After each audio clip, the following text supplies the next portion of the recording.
Hello everyone, आज हम लोग बात करेंगे जावा में क्लास एंड ऑब्जेक्ट्स की। तो क्लास एंड ऑब्जेक्ट्स का क्या मतलब है, कैसे उसको डिक्लेरेशन देते हैं, कैसे वर्क करते हैं।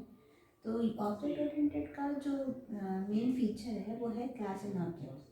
क्लास बेसिकली पूरे में जावा में एक बिल्डिंग ब्लॉक है, मतलब उसका उसका जो मतलब है उसमें ही सब कुछ हम काम करते हैं। अभी तक आपने देखे होंगे कुछ और जो पुराने प्रोग्राम्स थे वो ऑब्जेक्ट के थ्रू नहीं थे, लेकिन सब कुछ जो भी हम लोग करते थे वो क्लास के अंदर ही करते थे। तो हम जो भी चीज़ें लिखते हैं, जो भी काम करते हैं, वो सब हम लोग क्लास के अंदर ही करते हैं।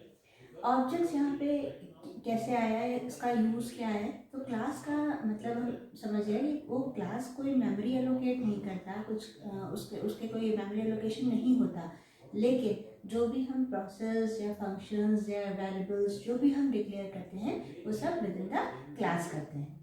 ऑब्जेक्ट्स क्या होते हैं? ऑब्जेक्ट यहाँ पे बनाए गए इसलिए कि जैसे अभी हमने एक प्रोग्राम करा, जैसे अभी पुराने वीडियोस में आपने देखा होगा कई क्लासेस में ही काम किया, तो वो एक ही बार हमने काम किया और वो प्रोग्राम रन हो गया, या हमें बार बार उसको रन कराना पड़ा।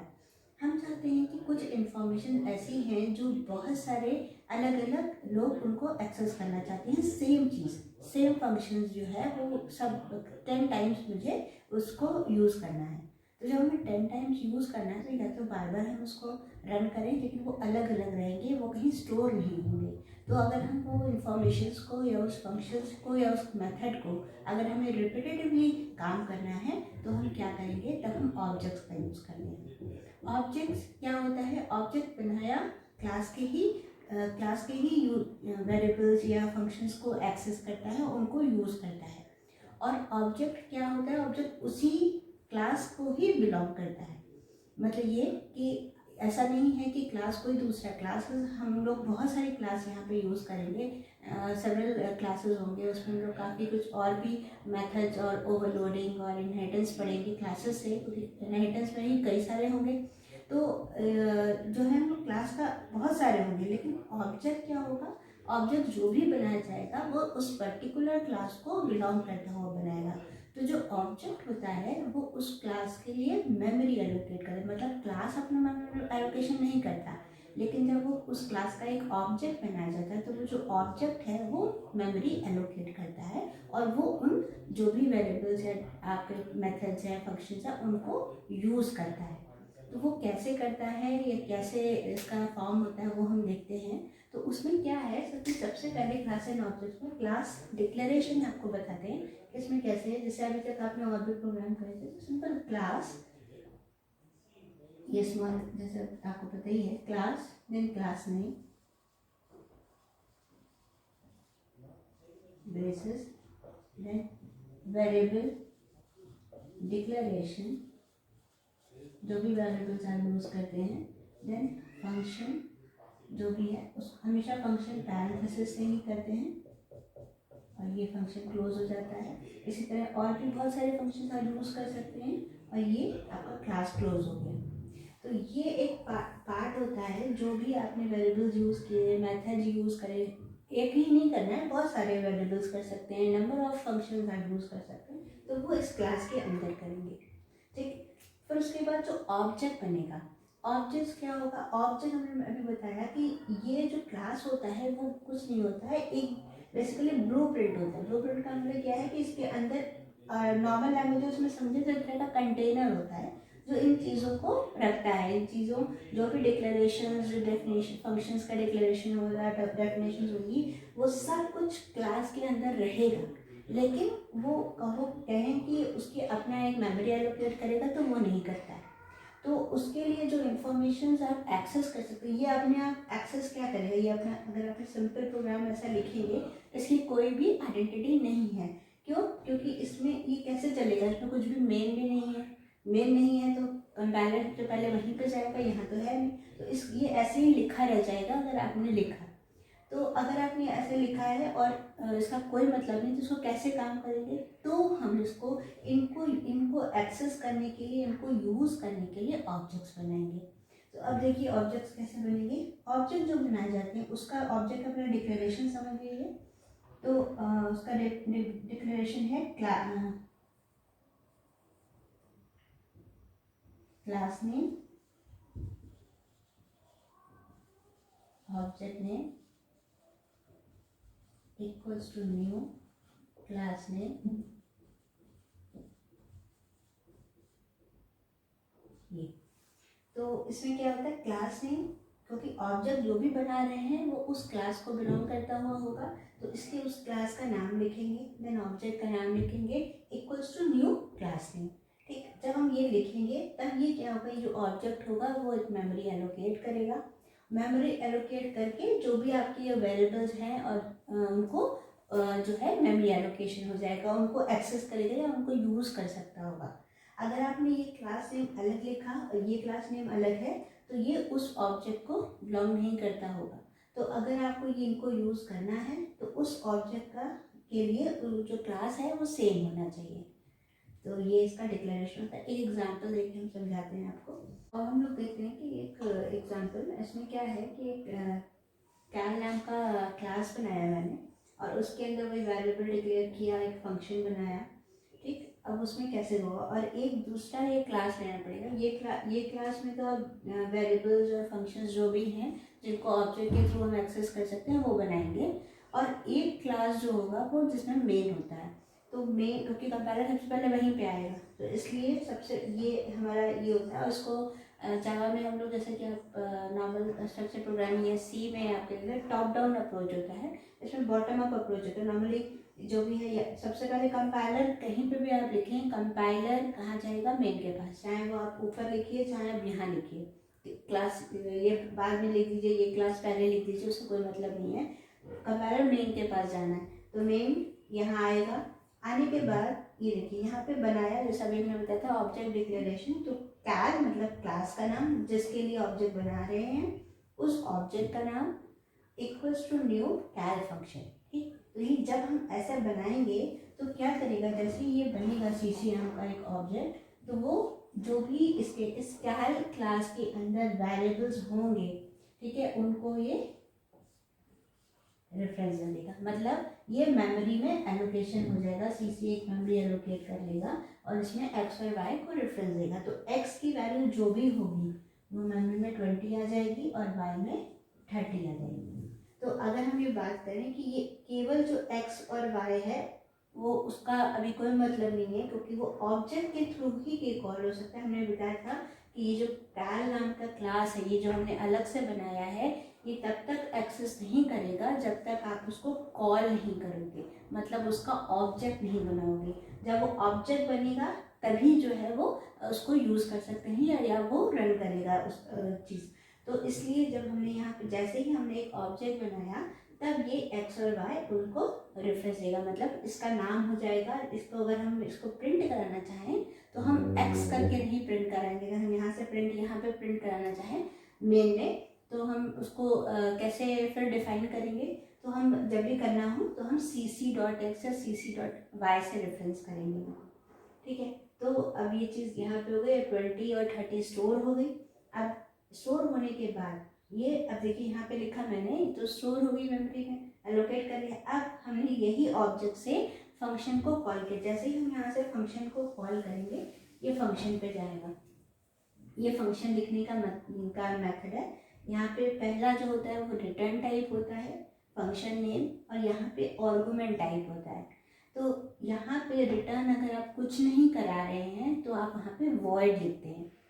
तो वॉइड अभी हम नेक्स्ट वीडियो में आप एक फंक्शन का पूरा बता देंगे कि कैसे फंक्शंस को डिक्लेयर करते हैं और कैसे उसका काम होता है। तो वॉइड का मतलब क्या है कि आपका ये वॉइड का मतलब आपने कोई भी वैल्यू रिटर्न नहीं करी है, यहाँ लिखना ज़रूरी है। या तो आप कोई वैल्यू अगर रिटर्न करते हैं तो आप वहाँ पे उसका डेटा टाइप मेंशन करें, और अगर आप नहीं लिखते हैं तो आप वहाँ पे वॉइड लिखें। यहाँ पे वॉइड ही है, यहाँ पे भी आर्गुमेंट्स का मतलब क्या होता है कि अगर हमने इस मेन में जो हमने ऑब्जेक्ट बनाया था, जब हमने फंक्शन कॉल किया था, तो जब हमें यहाँ से अगर कोई हम वैल्यू भेजना चाहें, यहाँ पे यहाँ से वैल्यू यहाँ भेजना है, दैट इज वो कहलाता है आर्गुमेंट टाइप। और तो वो जो है उसका डिफाइन करना है। अगर हमने यहाँ पे कुछ भी वैल्यू नहीं भेजी है, देखिए खाली है ये पैरेंथेसिस के अंदर, तो इसका मतलब यहाँ भी नो आर्गुमेंट है, तो इसका मतलब यहाँ पे उसका भी मतलब वॉइड ही होगा। लेकिन जावा में यहाँ पे लिखने की ज़रूरत नहीं होती कि हमारे आर्गुमेंट वॉइड है। अगर हम आर्गुमेंट भेज रहे हैं तो हम वहाँ पे लिखेंगे कि ये वॉइड इंटीजर टाइप है या कैरेक्टर टाइप है। लेकिन अगर नहीं भेज रहे हैं तो वॉइड यहाँ पे नहीं लिखेंगे, लेकिन रिटर्न टाइप देना ज़रूरी है।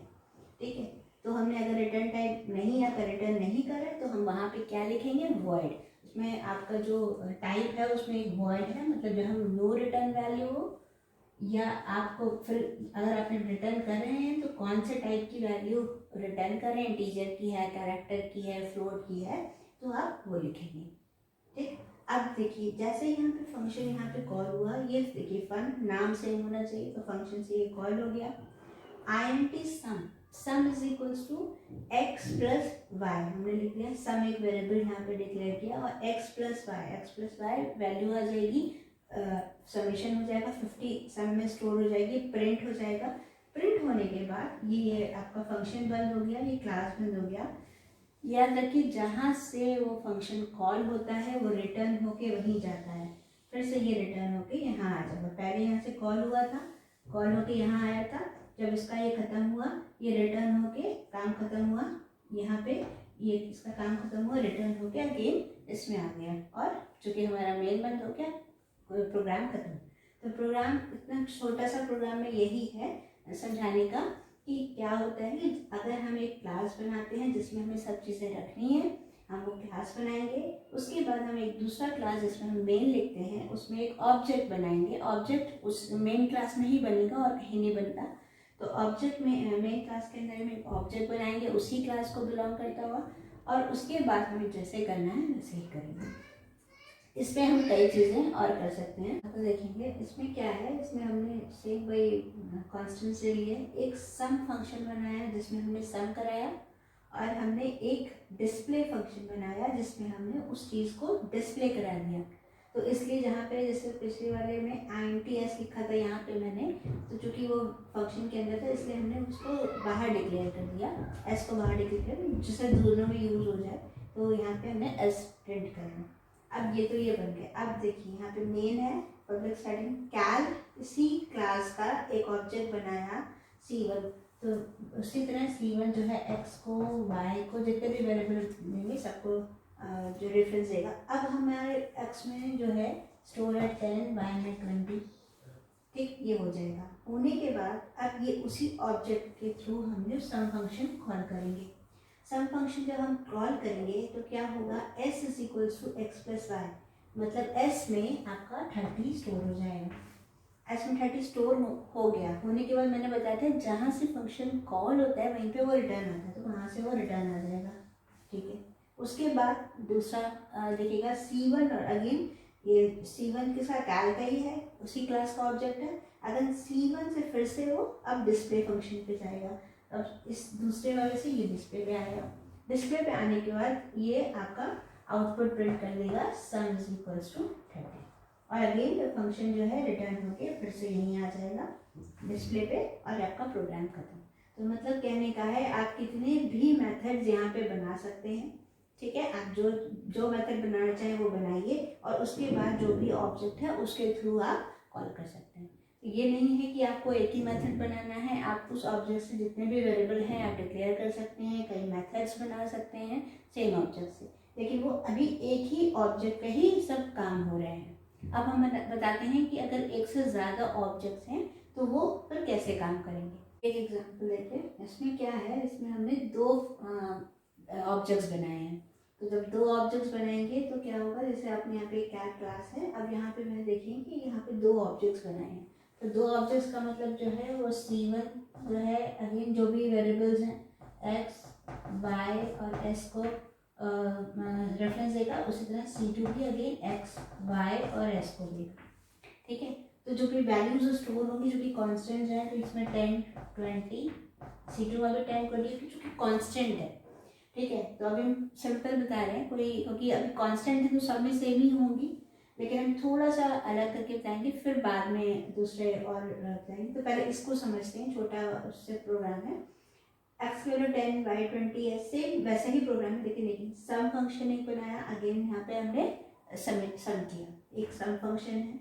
एक डिस्प फंक्शन है जिसमें मैंने एक मैसेज प्रिंट किया, सम is equals two plus S, मतलब एस की वैल्यू जो भी आएगी वो प्रिंट हो जाए।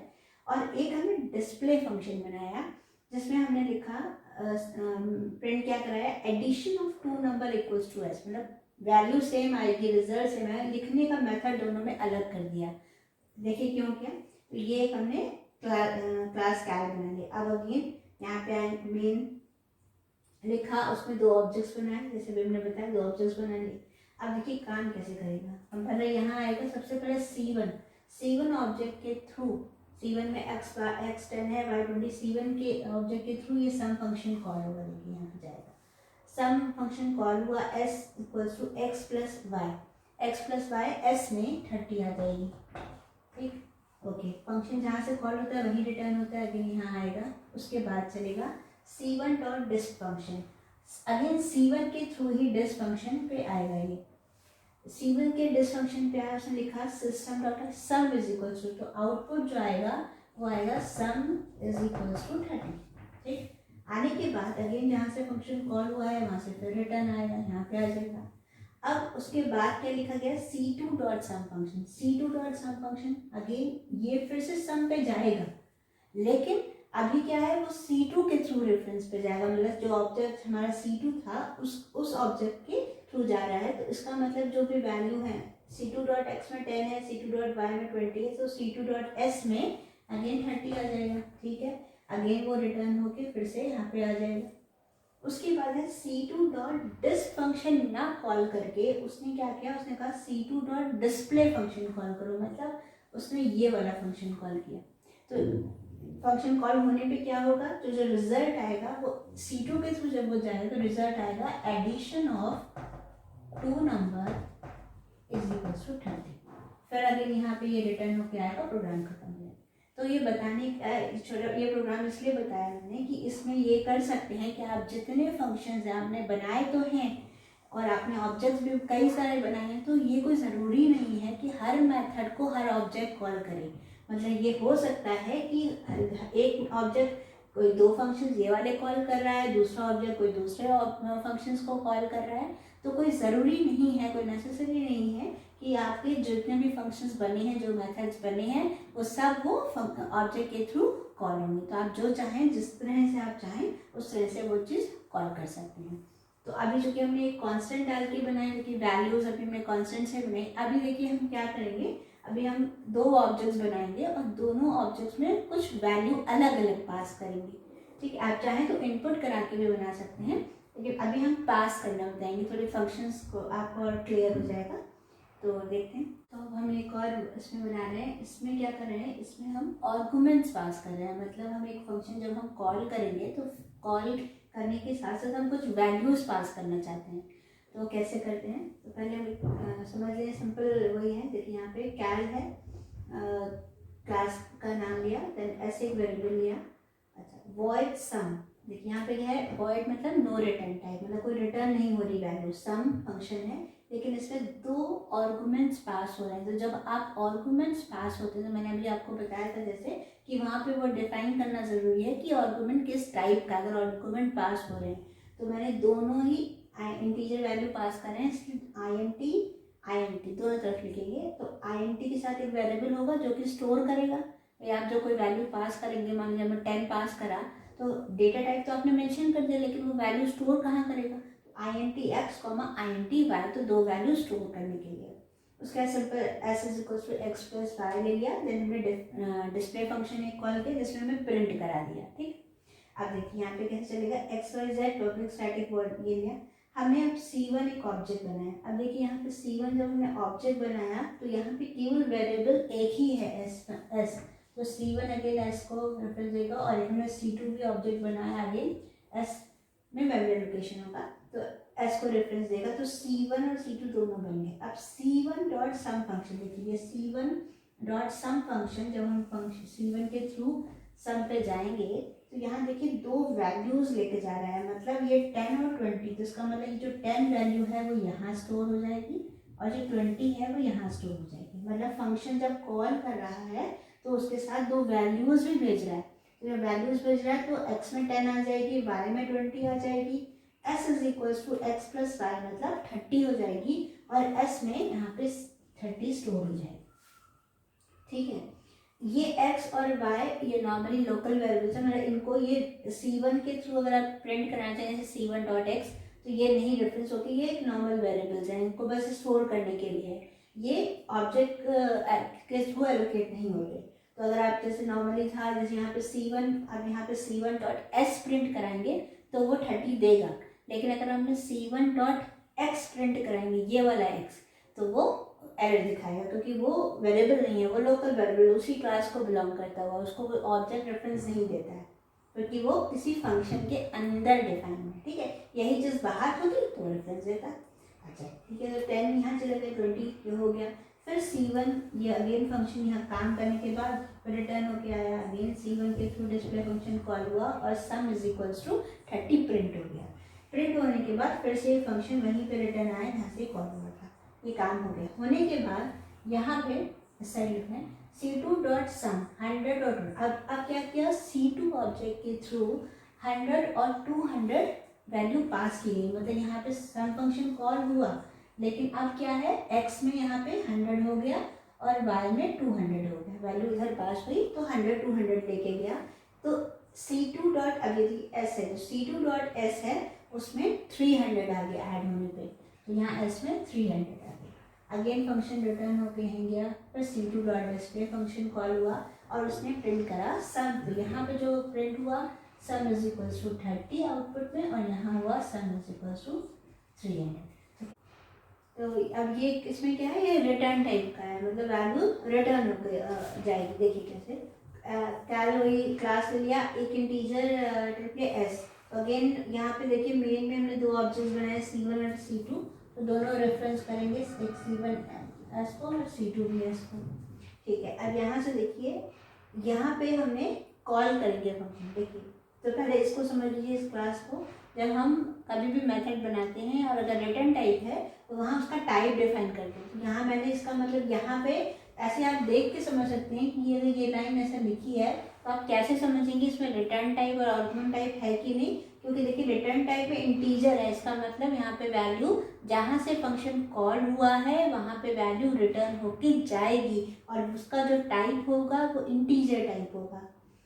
जहाँ से फंक्शन कॉल हुआ है वहाँ से कुछ वैल्यू भेजी जा रही हैं और वो दोनों दो हैं, देखिए कॉमा करा है, तो दोनों और जो आर्गुमेंट्स हैं वो दोनों इंटीजर टाइप के होंगे।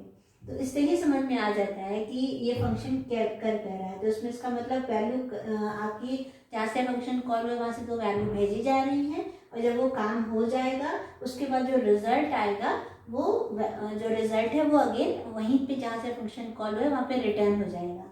तो इसलिए हमने ऐसे बनाया। तो जो वैल्यू जब भेजी जाएंगी तो अगेन दो वेरिएबल्स होंगे स्टोर करने के लिए, तो स्टोर करने के लिए एक्स और वाई हो गया, जो भी दो वैल्यूज आई उनका समेशन एस में स्टोर हो गया। अब चूंकि वैल्यू भेजी जा रही है तो हम रिटर्न यहाँ ये स्टेटमेंट लिखना पड़ता है रिटर्न, तो रिटर्न और क्या रिटर्न करेंगे ये समेशन, तो एस को हमने रिटर्न कर दिया।